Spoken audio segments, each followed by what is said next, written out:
إن الحمد لله نحمده ونستعينه ونستغفره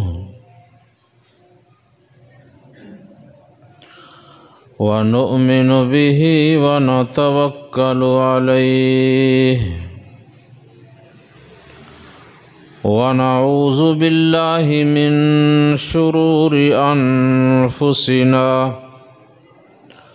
ومن سيئات أعمالنا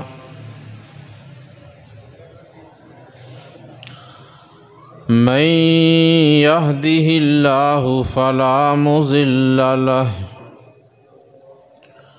ومن يضلله فلا هادي له وأشهد أن لا إله إلا الله وحده لا شريك له وأشهد أن محمدًا عبده ورسوله أما بعد فإن خير الحديث كتاب الله وخير الهدي هدي محمد صلى الله عليه وآله وسلم وشر الأمور محدثاتها وكل محدثة بدعة وكل بدعة ضلالة وكل ضلالة في النار.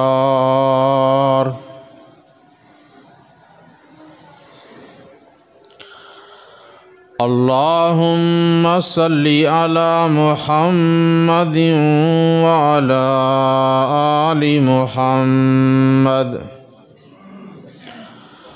كما صليت على إبراهيم وعلى آل إبراهيم إنك حميد مجيد. اللهم بارك على محمد وعلى آل محمد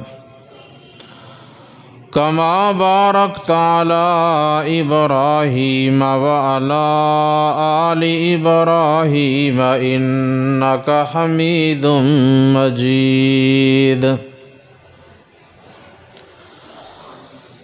رب اشرح لي صدري ويسر لي أمري واحلل عقدة من لساني يفقه قولي.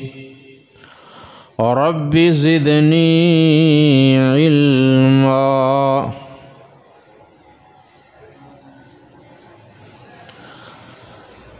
أما بعد فأعوذ بالله من الشيطان الرجيم.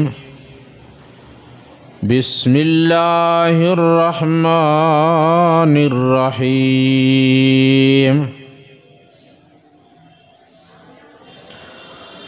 هو الذي أرسل رسوله بالهدى ودين الحق ليظهره على الدين كله وكفى بالله شهيدا. محمد رسول الله.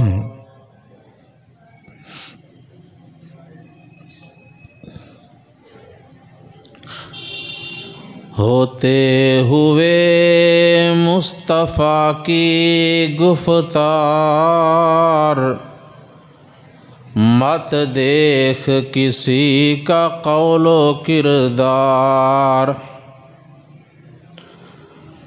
حق بات پہ عمل کرنا ہمارا کام ہے، حق بات پہ عمل کرنا ہمارا کام ہے، یہ نہ دیکھیں کہنے والا کون ہے، کیا نام ہے۔ ہر قسم کی حمد و ثنا اللہ مالک الملک ذوالجلال والاکرام کے لیے، بے شمار لا تعداد انگنت درود و سلام امام الانبیاء خاتم النبیین رحمت للعالمین حضرت محمد مصطفیٰ احمد مجتبیٰ صلی اللہ علیہ وآلہ وسلم کی ذات اقدس و مقدس پر۔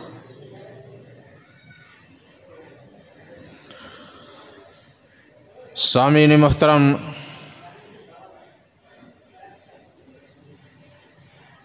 اس سے پہلے میں نے آپ حضرات کے سامنے کلمہ طیبہ کے پہلے جز لا الہ الا اللہ کے عنوان پر قرآن و حدیث کی روشنی میں کچھ باتیں بیان کی۔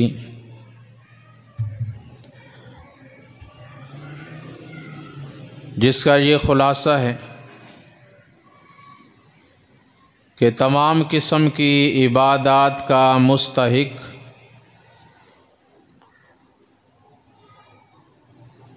اور تمام کائنات کا خالق، مالک اور سب کو روزی دینے والا، مشکلات کو حل کرنے والا، حاجات کو پورا کرنے والا،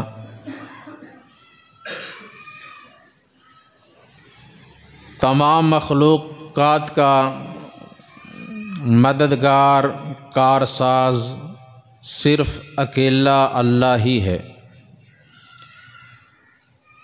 اس کے سوا اور کوئی نہیں جو یہ کام کر سکے۔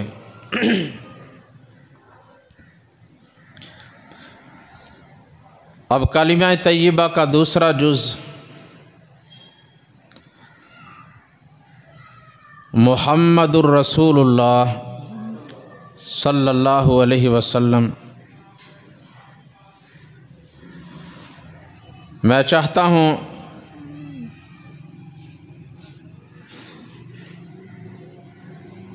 کہ محمد الرسول اللہ صلی اللہ علیہ وسلم کے عنوان پر بھی قدر وضاحت کے ساتھ کچھ باتیں بیان ہو جائیں، تاکہ ہم مسلمان جو یہ کلمہ پڑھتے ہیں اس کے معانی، مطلب اور مفہوم ہمارے سمجھ میں آ جائے۔ دعا ہے کہ اللہ تعالیٰ مجھے صحیح بیان کرنے کی اور پھر ہم سب کو اس پہ عمل کرنے کی توفیق عطا فرمائے۔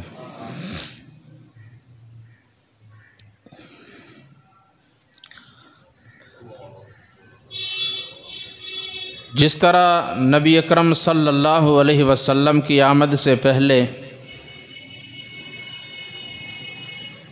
لوگ اوروں کو اللہ کا شریک بنا بیٹھے تھے،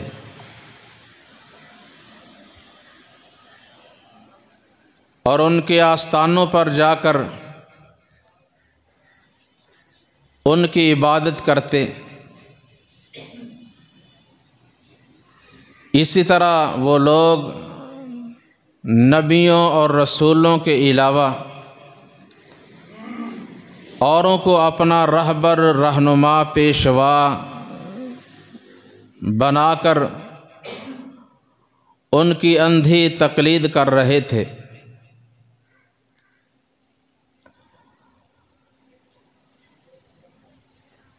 تو اللہ رب العالمین نے نبی اکرم صلی اللہ علیہ وسلم کو اسی لیے بھیجا ایک یہ کہ لوگ اکیلے اللہ کی عبادت کریں اور باقی اس کے ماں سوا سب کو چھوڑ دیں، اور دوسرا یہ کہ لوگ ان مذہبی پیشواؤں کو چھوڑ کر اللہ کے بھیجے ہوئے نبی اللہ کے رسول کی اطاعت فرما برداری اتباع کریں۔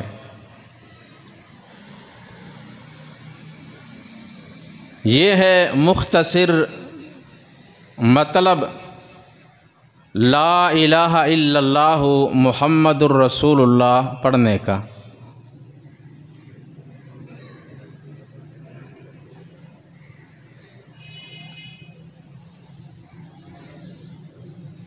تو حضرات محترم، قرآن مجید میں اللہ رب العزت نے لوگوں کو اپنی عبادت کا حکم دیا کہ نماز قائم کرو، زکوٰۃ ادا کرو، حج کرو، ماہ رمضان کے روزے رکھو، اللہ کی راہ میں جہاد کرو، اور دیگر اعمال کا اللہ تعالیٰ نے حکم دیا ہے۔ لیکن مکمل طریقہ جو ہمیں قرآن مجید سے نہیں ملتا کہ مثلا نماز کتنی رکعتیں پڑھنی ہیں، قیام میں کیا پڑھنا ہے، رکوع میں کیا پڑھنا ہے، سجدے میں کیا پڑھنا ہے، رکوع اور سجدے کے بعد قومہ اور تشہد میں کیا پڑھنا ہے، اور پھر زکوٰۃ اس کا نصاب کیا ہے اور یہ کتنی ادا کرنی ہے،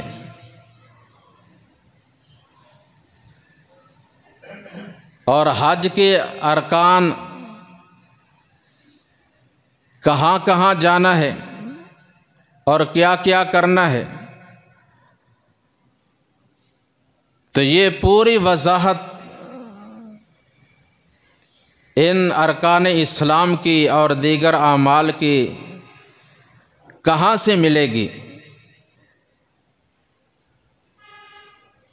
تو اس لیے اللہ سبحانہ و تعالی نے فرمایا کہ میں نے ایک ہستی کو تمہارے لیے اسوہ حسنہ بہترین نمونہ بنا کر بھیجا ہے،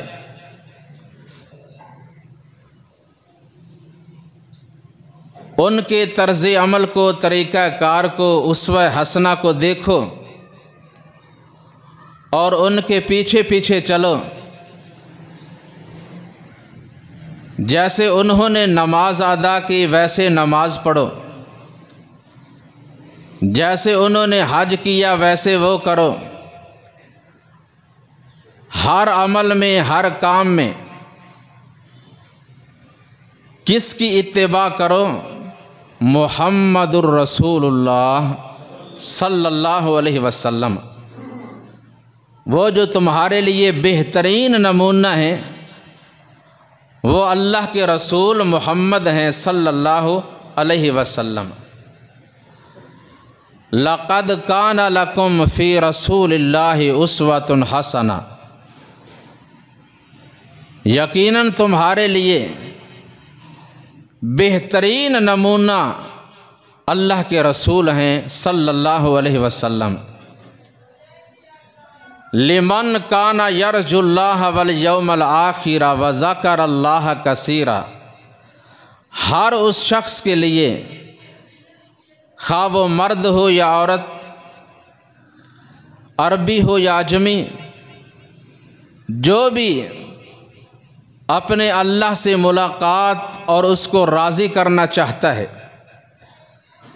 اپنی دنیا و آخرت کو سنوارنا اور بہترین بنانا چاہتا ہے، تو وہ اللہ کے بھیجے ہوئے نبی، اللہ کے رسول صلی اللہ علیہ وسلم کی اتباع کر لے۔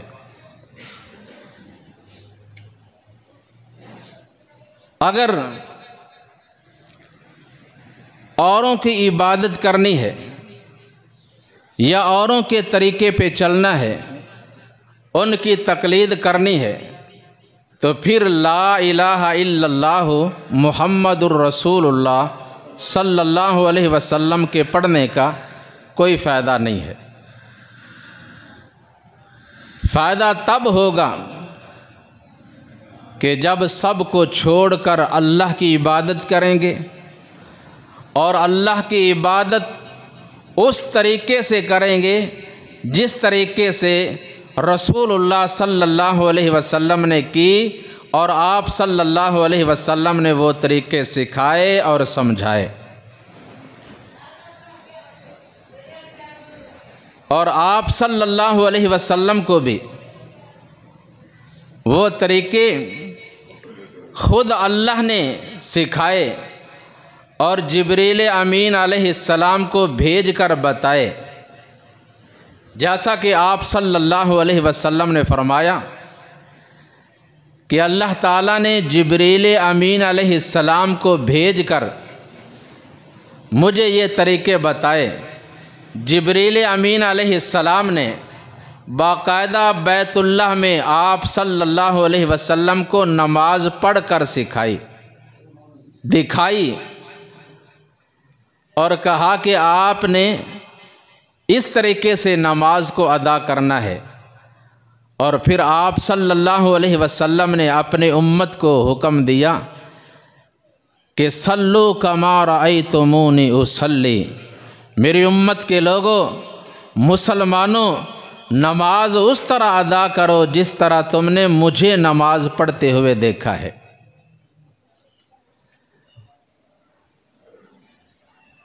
تو عبادت ایک اللہ کی اور طریقہ مصطفیٰ کا صلی اللہ علیہ وسلم، اللہ کی عبادت کرنی ہے اور نبی صلی اللہ علیہ وسلم کی اتباع کرنی ہے۔ یہ ہے مطلب اور مفہوم یہ پڑھنے کا محمد الرسول اللہ صلی اللہ علیہ وسلم کے۔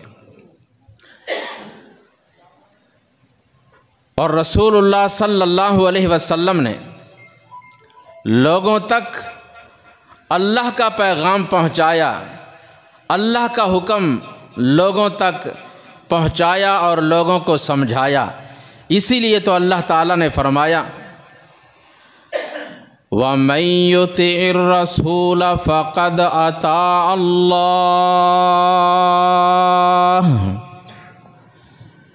یقیناً جس نے رسول صلی اللہ علیہ وسلم کی اطاعت کر لی، فرما برداری کر لی، در حقیقت اس نے اللہ کی اطاعت کر لی، کیونکہ آپ صلی اللہ علیہ وسلم نے اپنی طرف سے کوئی بات نہیں کی، جو بات بھی بیان کی وہ اللہ کی وحی ہے، اللہ کا حکم ہے۔ تو آپ کی بات اللہ کی بات، آپ کا حکم اللہ کا حکم ہے، آپ نے اپنی مرضی سے کوئی بات نہیں کی۔ اور اللہ سبحانہ و تعالی نے آپ صلی اللہ علیہ وسلم کو اس بات کا پابند کیا، یا ایھا الرسول بلغ ما انزل الیک من ربک وَإِن لَّمْ تَفْعَلْ فَمَا بَلَّغْتَ رِسَالَتَهُ وَاللَّهُ يَعْصِمُكَ مِنَ النَّاسِ إِنَّ اللَّهَ لَا يَهْدِي الْقَوْمَ الْكَافِرِينَ۔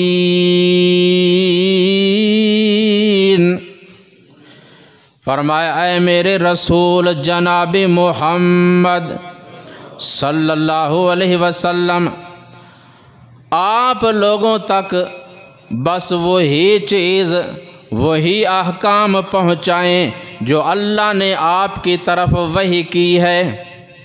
بلغ ما انزل الیک من ربک، جو دین، جو شریعت آپ پہ آپ کے رب کی طرف سے نازل ہوا ہے اسی دین کو آپ نے لوگوں تک پہنچانا ہے۔ اگر آپ نے اس میں کوئی کمی بیشی کی تو سمجھ لیں فما بلغت رسالتہ، پھر آپ نے اللہ کی رسالت کو پہنچانے کا حق ہی ادا نہیں کیا۔ حق ادا تب ہوگا جب آپ اس چیز کو لوگوں تک پہنچائیں جو اللہ نے آپ پہ نازل کی ہے۔ اللہ تعالیٰ نے جس طرح نبی اکرم صلی اللہ علیہ وسلم کو اس بات کا پابند کیا، اسی طرح اور مسلمانوں کو بھی یہ حکم دیا، فرمایا اتبعوا ما انزل الیکم من ربکم ولا تتبعوا من دونه اولیاء قلیلا ما تذکرون۔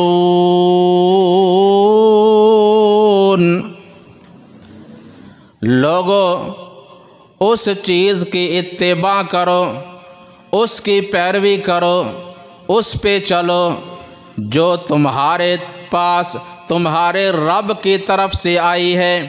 وہ کیا چیز آئی ہے؟ اللہ کا قرآن اور نبی صلی اللہ علیہ وسلم کے فرامین۔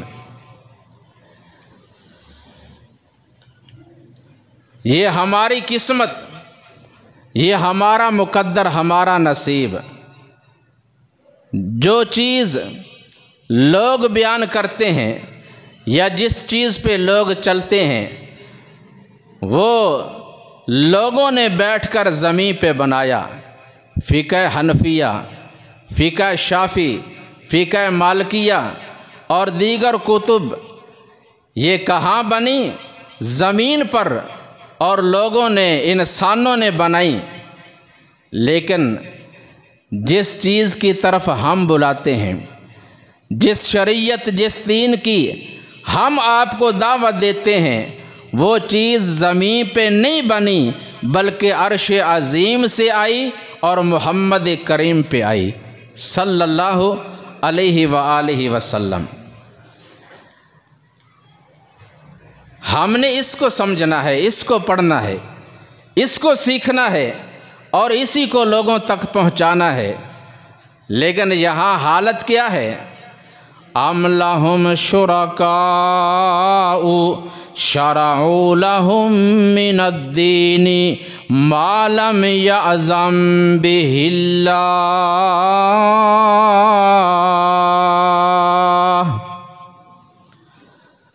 لوگوں نے اوروں کو اللہ کا شریک بنایا۔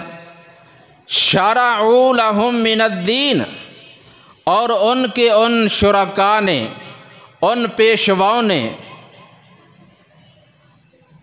شرعوا لہم من الدین، دین گھڑا، دین بنایا، ما لم یأذن بہ اللہ، اور وہ بنایا کہ جس کا ان کو اللہ نے حکم نہیں دیا۔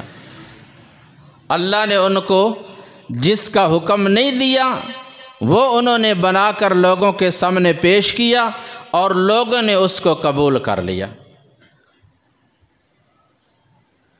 اور اللہ تعالیٰ کے نازل کردہ دین کو چھوڑ کر اس پہ چل پڑے اور اسی پہ خوش ہیں۔ حتیٰ کہ جب ان کے سامنے قرآن کریم کی آیات پڑھی جائیں، ان کو سنائی جائیں، سکھائی جائیں، اسے چھوڑ دیتے ہیں، اور جو ان کے بنائے ہوئے رہنماؤں نے جو باتیں گھڑیں اور بنائیں ان کو چھوڑنے کے لیے تیار نہیں ہوتے۔ اسے کیا کہتے ہیں؟ اندھی تقلید۔ اگر یہی کرنا تھا تو پھر نبیوں کے آنے کا، رسولوں کے آنے کا مقصد ہی باقی نہ رہا، اور لا الہ الا اللہ محمد الرسول اللہ صلی اللہ علیہ وسلم پڑھنے کا کوئی فائدہ ہی نہیں۔ جب مرضی اپنی کرنی ہے، فائدہ تو تب ہوگا کہ اپنی مرضی اوروں کی مرضی چھوڑ کر اللہ اور اس کے رسول صلی اللہ علیہ وسلم کے تابع فرمان ہو جائیں۔ یہی مقصد تھا تمام نبیوں اور رسولوں کے آنے کا۔ وَمَا أَرْسَلْنَا مِن رَّسُولٍ إِلَّا لِيُطَاعَ بِإِذْنِ اللَّهِ۔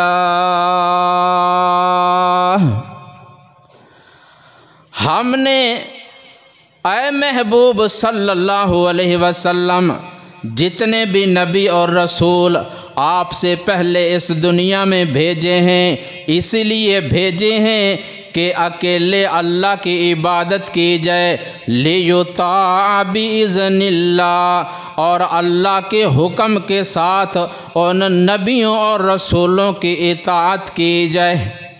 لیُطَاعَ بِإِذْنِ اللَّهِ، اللہ کے حکم کے ساتھ ان نبیوں اور رسولوں کی اطاعت اور فرما برداری کی جائے۔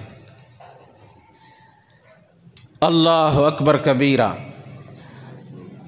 تو نبیوں اور رسولوں نے لوگوں تک اللہ کے فرامین، اللہ کے احکامات پہنچائے ہیں۔ اپنی مرضی انہوں نے بھی نہیں کی، جو اللہ کی طرف سے حکم آیا وہی لوگوں تک پہنچایا۔ حلال حرام، جائز اور ناجائز کا اختیار اللہ کے پاس ہے۔ ایک دفعہ نبی اکرم صلی اللہ علیہ وسلم نے کسی وجہ سے یہ قسم کھا لی کہ آج کے بعد میں شہد استعمال نہیں کروں گا۔ کیا استعمال نہیں کروں گا؟ شہد۔ اللہ تعالیٰ نے فوراً آپ پر قرآن نازل فرمایا، اور کیا فرمایا؟ یا ایھا النبی لم تحرم ما احل اللہ لک۔ اے نبی صلی اللہ علیہ وسلم، آپ اس چیز کو اپنے اوپر کیوں حرام کر رہے ہیں جو چیز آپ کے لیے اللہ نے حلال کی ہے؟ اللہ تعالیٰ نے فوراً اصلاح فرما دی۔ اسی طرح ایک دفعہ صحابہ کرام میں سے چند صحابہ کرام نے یہ عہد کیا آپس میں کہ آج کے بعد ہم نہ گوشت کھائیں گے اور نہ ہی دودھ پئیں گے، تاکہ ہم شہوات سے بچے رہیں اور پورا وقت جو ہے وہ اللہ کی عبادت میں صرف ہو۔ پوری رات بھی اور پورا دن بھی ہم جا کر اللہ کی عبادت کریں۔ اللہ تعالیٰ نے قرآن نازل فرما دیا اور ان کی اصلاح فرمائی۔ یا ایھا الذین آمنوا لا تحرموا طیبات ما احل اللہ لکم۔ یا ایھا الذین آمنوا، اے ایمان والو، لا تحرموا طیبات ما احل اللہ لکم ولا تعتدوا ان اللہ لا يحب المعتدین۔ اے ایمان والو، وہ پاکیزہ حلال صاف ستھری چیزیں جو اللہ نے تمہارے لیے حلال کی ہیں، تم ان کو اپنے اوپر حرام مت کرو اور حد سے نہ بڑھو، حدود کے دائرے میں رہو، اس لیے کہ حدود پامال کرنے والوں کو اللہ پسند نہیں کرتے۔ تم اللہ کی عبادت کرو اور اللہ کے رسول صلی اللہ علیہ وسلم کی اتباع کرو، اللہ اور اس کے رسول سے آگے نہ بڑھو، حد سے نہ بڑھو۔ تمام معاملات میں مسلمانوں کو حکم ہے کہ اللہ اور اس کے رسول کے پیچھے پیچھے چلیں، آگے نہ بڑھیں۔ صحیح بخاری کی حدیث، حضرت عبداللہ ابن عباس رضی اللہ تعالیٰ عنہ بیان کرتے ہیں،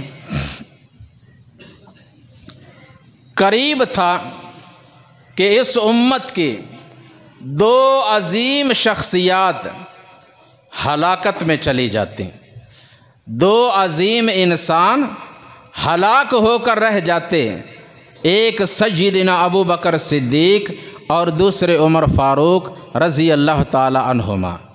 وہ کس طرح؟ رسول اللہ صلی اللہ علیہ وسلم کے پاس بنو تمیم قبیلہ کا ایک قافلہ آیا، کچھ دن آپ کے پاس ٹھہرے، کچھ سوالات کیے، جوابات لیے، اور پھر انہوں نے جانے سے پہلے کہا کہ آپ ہم میں سے کسی کو ہمارا امیر مقرر کر دیں۔ نبی علیہ السلام ابھی تک خاموش ہیں، آپ نہیں بولے۔ ابو بکر صدیق رضی اللہ تعالیٰ عنہ فرمانے لگے کہ ان میں یہ جو آدمی ہے نا، اقرا ابن حابس، اس کو امیر بنایا جائے۔ عمر فاروق رضی اللہ تعالیٰ عنہ فرمانے لگے نہیں، ان کی بجائے یہ جو دوسرا آدمی ہے نا وہ زیادہ مناسب رہے گا، اسے امیر بنایا جائے۔ دونوں میں قدرے تکرار ہو گئی اور آواز کچھ بلند ہو گئی۔ اللہ سبحانہ و تعالی نے اسی موقع پر قرآن مجید کی یہ آیات نازل کیں، یا ایھا الذین آمنوا لا تقدموا بین یدی اللہ ورسولہ واتقوا اللہ ان اللہ سمیع علیم۔ اے ایمان والو، اللہ اور اس کے رسول سے آگے نہ بڑھو، پیچھے پیچھے چلو، اللہ سے ڈرو، بے شک اللہ سب کچھ سننے اور جاننے والا ہے۔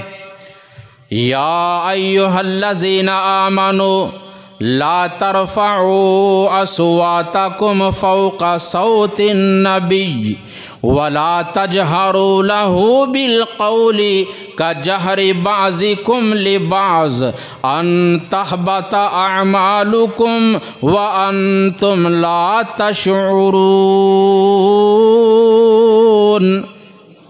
اے ایمان والو، اللہ کے رسول صلی اللہ علیہ وسلم کی آواز سے اپنی آوازوں کو اونچا بھی نہ کرو، اگر کرو گے تمہارے سارے اعمال ضائع برباد ہو جائیں گے اور تمہیں اس بات کا شعور بھی نہیں ہوگا۔ اللہ تعالیٰ نے ان کو اپنے نبی صلی اللہ علیہ وسلم کا ادب اور احترام سکھایا۔ اور بات کو سمجھیے کہ جب نبی صلی اللہ علیہ وسلم موجود تھے،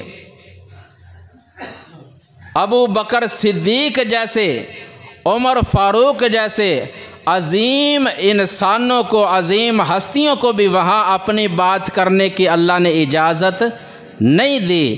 فرمایا اللہ اور اس کے رسول کی بات کے آگے خاموش رہو، اپنی بات نہ کرو، اور اگر کرو گے تو تمہارے اعمال ضائع ہو جائیں گے۔ یہاں ہر آدمی جس کے بھی ہاتھ پہ اس نے بیعت کی ہوئی ہے یا جس کا بھی وہ مقلد ہے، قرآن اور حدیث کی بات ہوتی ہے، اس کے آگے اپنی بات کرتا ہے، اپنے پیشوا کی، اپنے رہنما کی، اپنے پیر کی، اپنے مرشد کی بات کو سامنے لے آتا ہے۔ تو یہی مطلب ہے اللہ اور اس کے رسول سے آگے بڑھنے کا، اور اللہ اور اس کے رسول صلی اللہ علیہ وسلم کی آواز سے اپنی یا کسی اور کی آواز کو اونچا کرنے کا۔ جب کسی نے کہہ دیا کہ میں اپنے فلاں سرکار کی بات مانوں گا، گویا کہ اس نے اپنی اس سرکار کی بات کو اللہ کے نبی کی بات سے اونچا کر دیا۔ یاد رکھیے،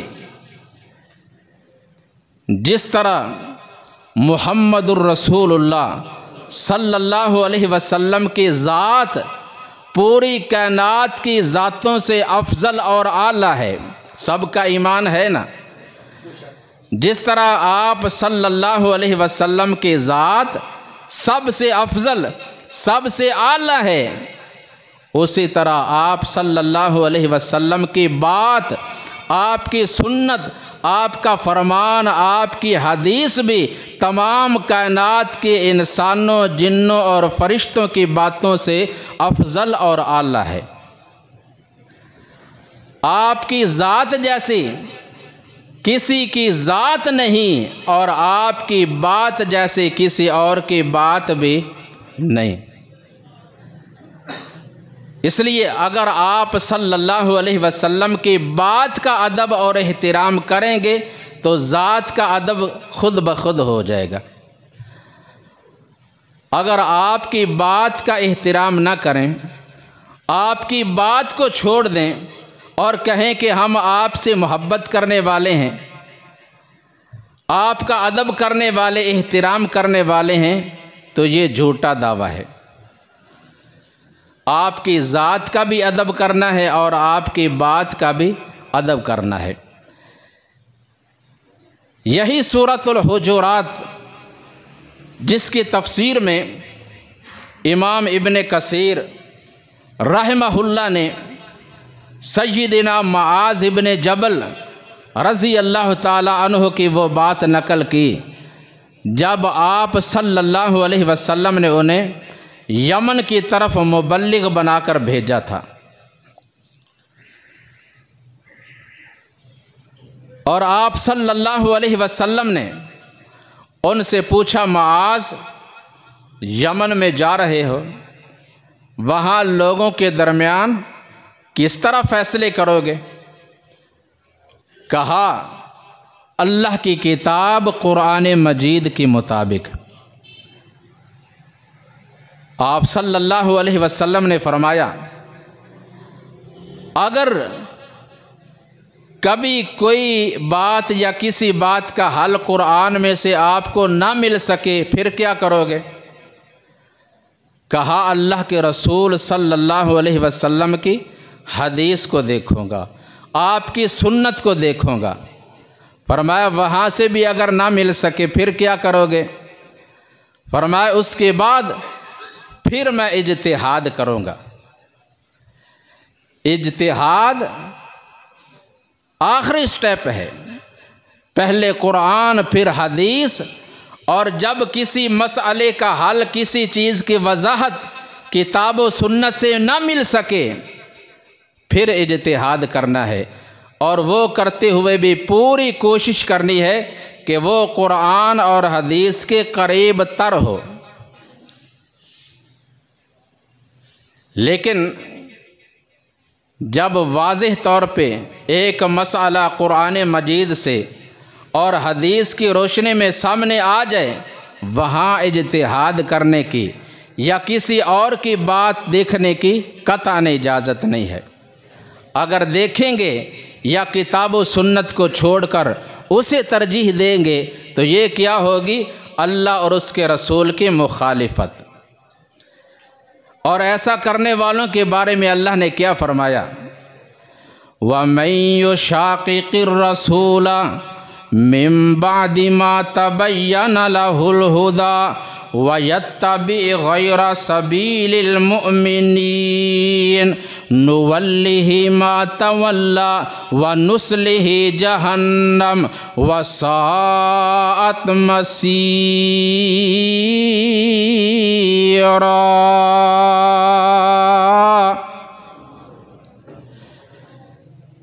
جس نے مسئلہ واضح ہو جانے کے بعد اللہ اور اس کے رسول کی مخالفت کی، وَمَن يُشَاقِقِ الرَّسُولَ، جس نے اللہ کے رسول کی مخالفت کی، مِن بَعْدِ مَا تَبَيَّنَ لَهُ الْهُدَى، ہدایت واضح ہو جانے کے باوجود پھر مخالفت کی، اللہ فرماتے ہیں ہم دنیا میں تو اسے کچھ عرصہ کے لیے مہلت دے دیتے ہیں، لیکن بالآخر اس پہ ہماری گرفت آ جاتی ہے، پکڑ آ جاتی ہے، اور ہم اس کو جہنم کی بھڑکنے والی آگ میں داخل کریں گے۔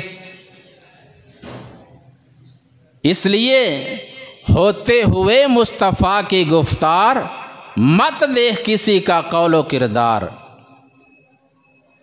تو سیدنا معاذ ابن جبل رضی اللہ تعالی عنہ نے جب یہ بات کی کہ میں سب سے پہلے قرآن دیکھوں گا پھر حدیث دیکھوں گا، اگر کتاب و سنت قرآن و حدیث میں سے مجھے کسی مسئلے کا حل نہ مل سکا پھر میں اپنا اجتہاد کروں گا۔ رسول اللہ صلی اللہ علیہ وسلم نے خوش ہو کر فرمایا، الحمدللہ، اللہ کا شکر ہے جس نے اپنے نبی صلی اللہ علیہ وسلم کے صحابی کو، آپ کے قاصد کو وہ بات کہنے کی توفیق دی جسے سن کر اللہ کے رسول کا سینہ ٹھنڈا ہو گیا۔ اللہ اکبر۔ اور اس کے برعکس آپ صلی اللہ علیہ وسلم ناراض ہوتے ہیں، جیسا کہ سیدنا عمر فاروق رضی اللہ تعالیٰ عنہ آئے، ہاتھ میں تورات کا ایک ورقہ پکڑا ہوا ہے، نبی علیہ السلام کی مجلس میں بیٹھے اس کو پڑھ رہے ہیں، دیکھ کر آپ صلی اللہ علیہ وسلم کو غصہ آنے لگا، اور غصے کے آثار آپ صلی اللہ علیہ وسلم کے چہرے پہ نمایاں ہو رہے ہیں۔ سیدنا ابو بکر صدیق رضی اللہ تعالی عنہ فرمانے لگے، اے عمر، تجھے تیری ماں گم پائے، کیا تو اللہ کے رسول صلی اللہ علیہ وسلم کا چہرہ نہیں دیکھ رہا؟ انہوں نے آپ صلی اللہ علیہ وسلم کے چہرے پہ جب غصے کے آثار دیکھے تو فرمانے لگے، نعوذ باللہ من غضب اللہ ومن غضب رسولہ، رضیت باللہ ربا وبالاسلام دینا وبمحمد نبیا۔ میں اللہ کی ناراضگی سے، اللہ کے رسول صلی اللہ علیہ وسلم کی ناراضگی سے اللہ کی پناہ طلب کرتا ہوں۔ بے شک میں اللہ کے رب ہونے پر، اسلام کے دین ہونے پر اور محمد کریم صلی اللہ علیہ وسلم کے نبی اور رسول ہونے پہ راضی ہوں۔ یہ سن کر آپ صلی اللہ علیہ وسلم کا غصہ کافور ہو گیا، آپ خوش ہو گئے۔ پھر فرمایا، اے عمر، جب قرآن پاک موجود ہو، میرے فرامین موجود ہوں اور کوئی چیز پڑھنے کی ضرورت نہیں، یہ تو وہ تورات ہے نا، یہ تو اس تورات کا نسخہ ہے جو اللہ کے پیغمبر موسیٰ علیہ السلام پہ نازل ہوئی تھی۔ یاد رکھو، لو کان موسیٰ حیا فاتبعتموہ وترکتمونی لظللتم عن سواء السبیل۔ اگر اس تورات کے حامل جس پہ یہ تورات نازل ہوئی ہے اللہ کے نبی موسیٰ علیہ السلام، وہ بھی زندہ ہو کر دوبارہ آ جائیں، میرے دور میں آ جائیں، اور تم لوگ میری بجائے مجھے چھوڑ کر ان کی اتباع کرنے لگ جاؤ، پھر تم سیدھی راہ پہ نہیں رہو گے بلکہ سیدھی راہ سے بھٹک جاؤ گے، گمراہی میں چلے جاؤ گے۔ حالانکہ تورات آسمانی کتاب ہے، اور جن پہ نازل ہوئی اللہ کے رسول اور سچے اللہ کے محبوب اللہ کے کلیم پیغمبر ہیں علیہ السلام، قرآن و حدیث کے ہوتے ہوئے انہیں پڑھنے کی یا ان پہ عمل کرنے کی بھی اجازت نہیں، اور جن کی اب لوگ بات کرتے ہیں کہ ہم ان کے مرید ہیں، ان کے مقلد ہیں، اور عقیدت میں اتنے آگے نکل گئے کہ کتاب و سنت کو چھوڑ کر ان کی باتوں کو ترجیح دینے لگے، جو نبی بھی نہیں، رسول بھی نہیں، صحابی بھی نہیں، بلکہ تابعی بھی نہیں، نبی اور رسول کے آگے ان کی کیا حیثیت ہے؟ یہاں تو سابقہ انبیاء علیہم الصلاۃ والسلام میں سے قرآن و حدیث کے ہوتے ہوئے ان کی اتباع کی بھی اجازت نہیں، تو اور کی کیا حیثیت ہوگی؟ بلکہ آپ نے فرمایا لَوْ كَانَ مُوسَىٰ حَيًّا مَا وَسِعَهُ إِلَّا اتِّبَاعِي،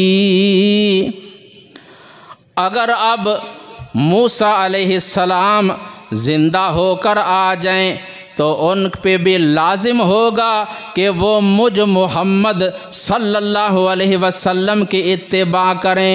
اگر وہ میری اطاعت، میری اتباع کریں گے ان کی نجات ہوگی، اگر وہ میری اتباع نہیں کریں گے نجات ان کی بھی نہیں ہوگی۔ اندازہ کیجئے، بات کو سمجھیے، اور محمد الرسول اللہ صلی اللہ علیہ وسلم پڑھنے کا جو تقاضا ہے نا اس کو پورا کیجیے۔ 3 صحابی آپ صلی اللہ علیہ وسلم کے گھر کے دروازے پہ آئے، دستک دی، اندر سے ام المؤمنین سیدہ عائشہ رضی اللہ تعالی عنہا نے سوال کیا کون ہیں؟ انہوں نے بتائے اپنے اپنے نام، اور پھر ام المؤمنین نے بتایا کہ رسول اللہ صلی اللہ علیہ وسلم اس وقت گھر میں موجود نہیں۔ انہوں نے سوال کیا آپ صلی اللہ علیہ وسلم کی عبادت کے بارے میں، آپ کی رات کے معمول کے بارے میں۔ ام المؤمنین نے بتایا، اور انہوں نے سن کر آپس میں کہا کہاں ہم اور کہاں اللہ کے رسول صلی اللہ علیہ وسلم، ہم تو بہت زیادہ پیچھے رہ گئے، اس لیے ہمیں کچھ کرنا ہوگا۔ کیا کریں؟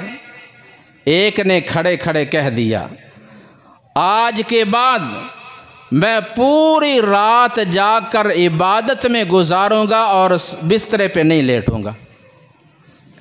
دوسرے نے کہا میں بلا ناغہ ہر روز روزہ رکھا کروں گا اور کبھی روزہ ترک نہیں کروں گا۔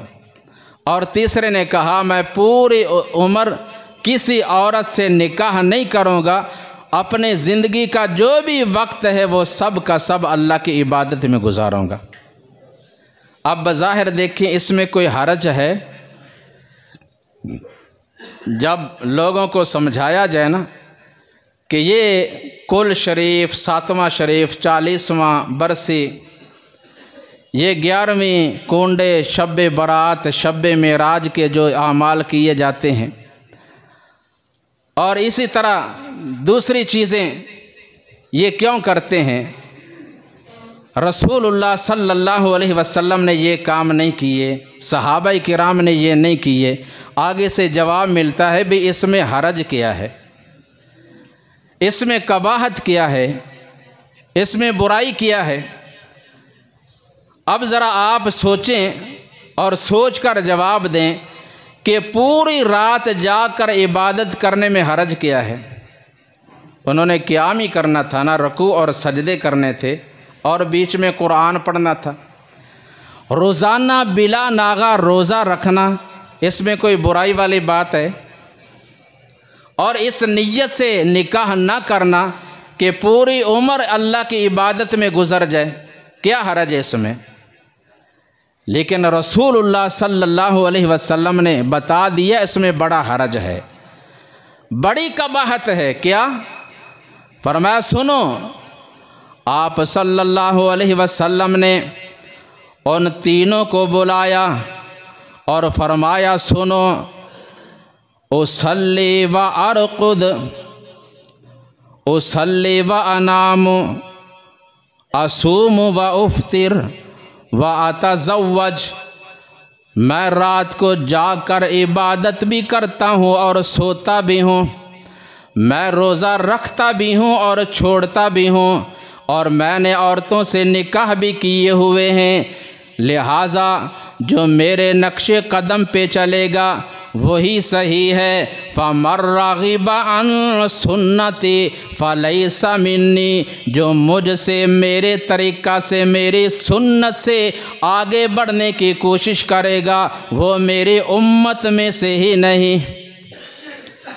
جو مجھ سے آگے بڑھے گا وہ میری امت میں سے ہی نہیں۔ اس لیے اللہ نے حکم دیا کہ اللہ اور اس کے رسول سے آگے نہیں بڑھنا، پیچھے پیچھے چلنا ہے۔ جن کے پیچھے چلنا ہے، جن کی اتباع کرنی ہے، جن کے نقش قدم پہ چلنا ہے، وہ بڑی عظیم ہستی اور بڑی جلیل القدر ہستی محمد الرسول اللہ صلی اللہ علیہ وسلم کی ہستی، جن میں تمام صفات اور خوبیاں موجود، اور وہ بھی کمال درجے کی، کمال درجے کی خوبیاں، جن میں کسی چیز کی، کسی قسم کی کوئی کمی نہیں، جو کامل، مکمل اور اکمل ہستی، ان کے نقش قدم پہ چلنا ہے۔ کسی نے ان کے بارے میں کیا خوب کہا کہ دیدہ او دل قربان محمد، وجہ سکون ارمان محمد، حکم خدا فرمان محمد، سبحان اللہ یہ ہے شان محمد صلی اللہ علیہ وسلم، نازش گل وہ شمع سبل وہ، فخر رسول وہ رہبر کل وہ، ہر خوبی شایان محمد صلی اللہ علیہ وسلم، نام میں اعلیٰ کام میں بالا، سب سے نرالا کملی والا، اللہ اللہ یہ ہے شان محمد صلی اللہ علیہ وسلم، خلق میں اول، خلق میں افضل، حسن میں اجمل، عقل میں اکمل، یہ سیرت یہ ہے شان محمد صلی اللہ علیہ وسلم، علم میں اعلیٰ، علم میں اعلیٰ، عقل میں اعلیٰ، علم میں عالم، فہم میں افہم، قول میں احکم، فعل میں اکرم، جاری ہے فیضان محمد صلی اللہ علیہ وسلم، ان کی محبت وجہ سعادت، ان کی اطاعت روح عبادت، ہر عبادت اس کی قبولیت کی یہ اہم شرط ہے کہ وہ نبی صلی اللہ علیہ وسلم کی اطاعت کے عین مطابق ہو، یعنی آپ کی اطاعت جو ہے وہ عبادت کی روح ہے، روح، ان کی محبت وجہ سعادت، ان کی اطاعت روح عبادت، ایمان ہے عرفان محمد صلی اللہ علیہ وسلم، صدق کے حامل، عدل کی منزل، علم کے عامل، حلم کے حامل، سبحان اللہ یہ ہے شان محمد صلی اللہ علیہ وسلم، نازش اختر چاند سے بہتر، مہر سے انور گل سے حسین تر حسن رخ تابان محمد صلی اللہ علیہ وسلم، نور ہدایت شمع صداقت ماہ امانت مہر دیانت، جاری ہے فیضان محمد صلی اللہ علیہ وسلم، مونس آدم محسن عالم خلق کے ہمدم زخم کے مرہم، سب پر ہے احسان محمد صلی اللہ علیہ وسلم۔ اللہ کے بھیجے ہوئے رسول صلی اللہ علیہ وسلم کے اندر کوئی کمی نہیں، کوئی کسی قسم کی کمی نہیں کہ ہم انہیں چھوڑ کر کسی اور کو اپنا رہبر یا رہنما بنائیں۔ آپ صلی اللہ علیہ وسلم کی سیرت کامل، مکمل، اکمل ہے، جس میں کسی چیز کی کمی نہیں، اس لیے کسی اور کی طرف جانے کی ضرورت ہی نہیں۔ اور یہی ہے مطلب پڑھنے کا، لا الہ الا اللہ محمد الرسول اللہ صلی اللہ علیہ وسلم، اللہ کے سوا اور کوئی عبادت کے لائق نہیں، اور محمد صلی اللہ علیہ وسلم اللہ کے بھیجے ہوئے سچے آخری رسول ہیں۔ عبادت اکیلے اللہ کی کرنی ہے، اللہ کی عبادت اس طرح کرنی ہے جس طرح محمد الرسول اللہ صلی اللہ علیہ وسلم نے کی اور آپ نے سکھائی اور سمجھائی۔ اللہ تبارک و تعالی ہمیں صحیح معنوں میں یہ کلمہ حق پڑھنے کی اور اس پہ کاربند رہنے کی توفیق عطا فرمائے، اور اس کے جو تقاضے ہیں وہ ہمیں پورے کرنے کی توفیق عطا فرمائے۔ سبحان ربک رب العزت عما یصفون وسلام علی المرسلین والحمد للہ رب العالمین۔